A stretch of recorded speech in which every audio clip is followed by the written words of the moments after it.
마이크로소프트 이그나이트는 IT 개발자와 비즈니스 의사 결정자를 위한 연례 주요 행사입니다. 이번 행사에서 새로운 윈도우 업데이트와 관련한 내용이 나올까 기대했지만 윈도우와 관련한 내용은 나오지 않았습니다. 이번 MS 이그나이트는 AI 그나이트라는 얘기가 나올 정도로 AI에 관련한 내용이 대다수를 차지했습니다.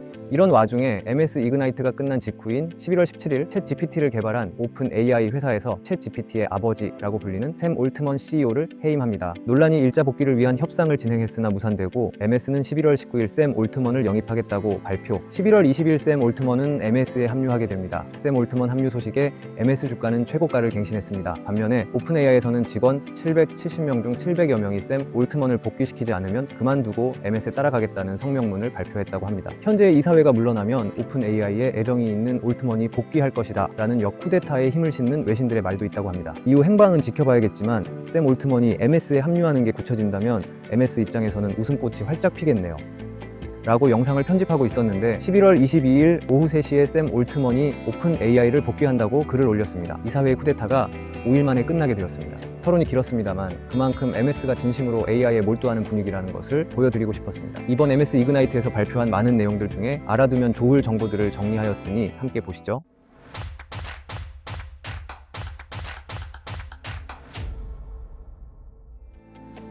첫 번째는 코파일럿에 관한 내용입니다.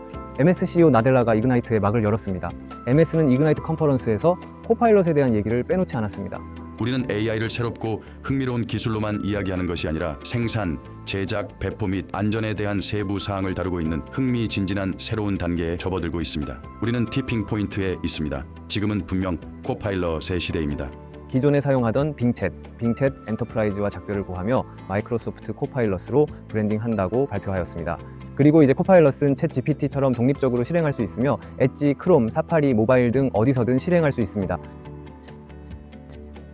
코파일럿과 관련하여 가장 큰 출시 내용은 마이크로소프트 코파일럿 스튜디오입니다. 지금 보시는 영상은 코파일럿 스튜디오 소개 영상입니다.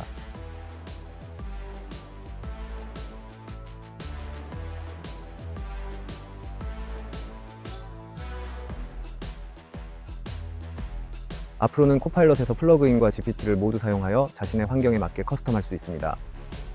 사용하는 데이터, 작업 흐름, 보안 요구사항 등 회사마다 다르기 때문에 완전히 동일한 코파일럿 시스템은 존재할 수 없다는 게 핵심입니다.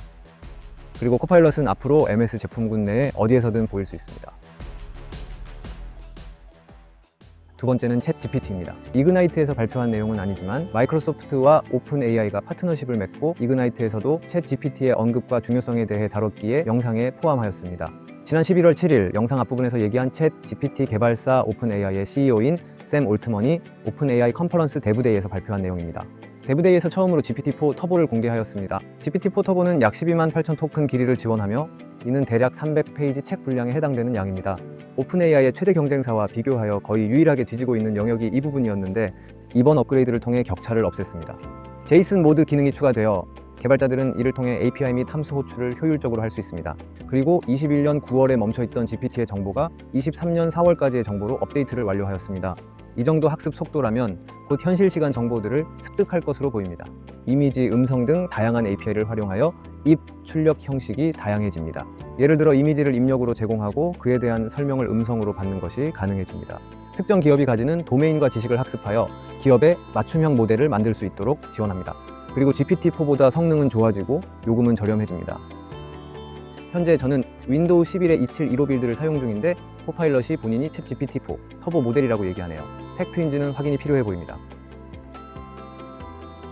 앞에서 얘기한 내용은 이그나이트에서 발표한 내용 중 극히 일부입니다. 그만큼 MS에서 소개한 AI 기술 내용들이 많고 IT 대기업들이 AI에 초점을 맞추는 분위기입니다. 세 번째는 AI 기술이 발전함에 따라 이를 받쳐줄 인프라 고도화와 관련한 발표 내용입니다. 마이크로소프트는 이그나이트에서 애저 부스트가 공식적으로 출시함을 알렸습니다. 이 시스템은 가상화 프로세스를 전용 하드웨어 및 소프트웨어로 이동시켜 더 높은 대규모 네트워크 및 스토리지 성능을 지원하고 보안을 향상시킵니다. 그리고 새로운 ARM 기반 애저용 CPU 애저 코발트 100을 발표했습니다. 참고로 ARM 계열의 프로세스는 전력당 성능비가 좋아서 특정 범위를 정해놓고 사용하는 임베디드 시스템이나 모바일 기기에서만 사용합니다. 그리고 애저는 MS의 클라우딩 컴퓨터 서비스입니다. 아마존의 AWS, 구글의 구글 클라우드가 있습니다.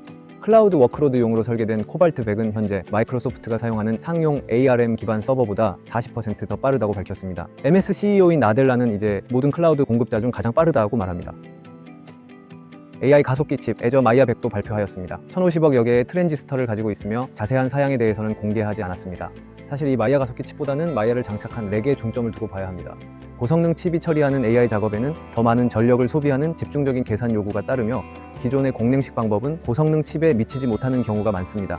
따라서 열을 발산하기 위해 순환 유체를 사용하는 액체 냉각 시스템이 이러한 열 문제를 완화하고 과열 없이 칩이 효율적으로 작동하도록 합니다. 문제는 현재 MS의 데이터 센터는 액체 냉각 장치용으로 설계되지 않았습니다. 그래서 해결 방법으로 마이아렉 옆에 있는 사이드킥 요소를 발표합니다. MS의 맥클로그는 마이아렉과 사이드킥의 직렬 설계가 인프라에 대한 시스템 접근 방식의 가치를 강조한다고 말했습니다. 그리고 일부 전문가들은 이 두 제품이 시중에 판매하기 위해 출시되었다고는 보기 힘들다라고 얘기합니다. 마이아 100은 엔비디아 의존성을 벗어나기 위한 목적으로 개발했다고 보는 것이 정론이며 코발트 100은 전력 소비를 40%가량 줄였다고 얘기합니다. 마이크로소프트의 수익은 현재 대부분 클라우드 및 온라인 서비스를 통해 발생되므로 서비스 운용 비용을 절약하는 것만으로 큰 가치가 있다고 얘기하며 압도적인 성능으로 시장 경쟁력 우위를 점할 필요는 없다는 의견도 있습니다. 이처럼 이번 2023년도 이그나이트는 MS-AI 기술의 비약적인 발전을 알리는 컨퍼런스였습니다. 마지막으로 소개드릴 내용은 마이크로소프트 팀즈입니다. 팀즈를 사용하고 계신 분들은 아시겠지만 최근에 뉴 팀즈가 배포되었습니다. 새로운 팀즈는 기존 팀즈보다 두세 배 빠르게 동작하며 시스템 리소스 사용을 절반으로 줄였습니다. 이어서 나델라는 3D 몰입형 환경인 마이크로소프트 메쉬를 소개합니다. 메쉬는 내년 1월에 출시할 예정이라고 합니다. 마이크로소프트 팀즈 메쉬는 사용자들이 가상현실에서 협업하고 소통할 수 있는 플랫폼을 제공합니다. 여러 사용자가 가상 공간에 모여 협업하고 실시간으로 소통할 수 있습니다. 그리고 동일한 가상 환경에서 협업하며 내용들을 실시간으로 공유할 수 있습니다. 이는 어디에 있든 마치 동일한 공간에 있는 듯한 경험을 제공합니다. VR, 홀로렌즈를 포함한 다양한 기기에서 사용할 수 있으며 애저와 통합되어 안전하고 확장 가능한 가상 환경을 제공합니다. 아바타로 가상현실에 접속하여 회의를 하는 팀즈 메타버스라고 보시면 이해하기 쉽습니다. 엔비디아의 CEO인 젠슨 황이 마이크로소프트의 이그나이트 행사 무대에 올라 다양한 AI 프로젝트에서 마이크로소프트와 협력하고 있는 방법에 대해 이야기했습니다. 생성형 AI는 컴퓨팅 역사상 가장 중요한 단일 플랫폼 전환이라고 말합니다.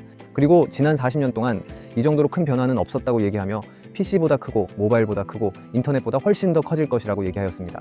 이러한 AI 기술의 비약적인 발전에 우려하는 얘기들도 많습니다. 이번 오픈 AI 샘 올트먼 해임도 인공지능의 부작용에 대한 이념이 달랐기에 생긴 사건이라고 합니다. 오픈 AI의 최고 결정권자 가운데 하나인 일리아 수츠케버는 투자 규모가 충분히 크면 발전 속도가 빨라진다면서도 동시에 너무 속도 경쟁을 하면 인간을 고려할 시간이 없어진다고 우려하였습니다. 너무 성장에만 몰두하면 인류를 파멸로 몰아넣을 수 있다는 의견에 동의하는 이사회의 결정이었죠. 그리고 다른 공개된 영상에서 다음과 같이 얘기합니다. 5년 뒤, 10년 뒤 세상은 어떻게 될 거라고 보시나요? 엄청 빠르게 진보해서 정말 다른 세상이 되어 있을 겁니다. 컴퓨터나 데이터 센터가 인간보다 훨씬 똑똑한 날이 온데도 이상한 일은 아닐 겁니다. 이 데이터 센터는 기억력이나 지식뿐 아니라 깊은 통찰력을 가집니다. 학습 능력도 인간보다 빠를 겁니다. 그런 AI가 뭘 할까요? 초지성이기 때문에 예측이 불가능합니다. 매우 예측이 불가능하죠. 그저 그 데이터 센터가 인간에 대해서 따뜻하고 긍정적인 감정을 가지길 바라는 수밖에요. 오픈 AI 회사의 이사회 쿠데타는 5일 만에 끝나며 이제는 샘 올트만의 힘이 더 실릴 수밖에 없는 상황이 되었습니다. 브레이크 없는 AI 폭주의 시작이 될 수도 있다는 얘기죠. 비약적인 발전이라는 긍정적인 단어 뒤에 짙어지는 우려의 그림자. 여러분들의 생각은 어떠신가요? 도움이 되셨다면 구독과 좋아요 부탁드립니다.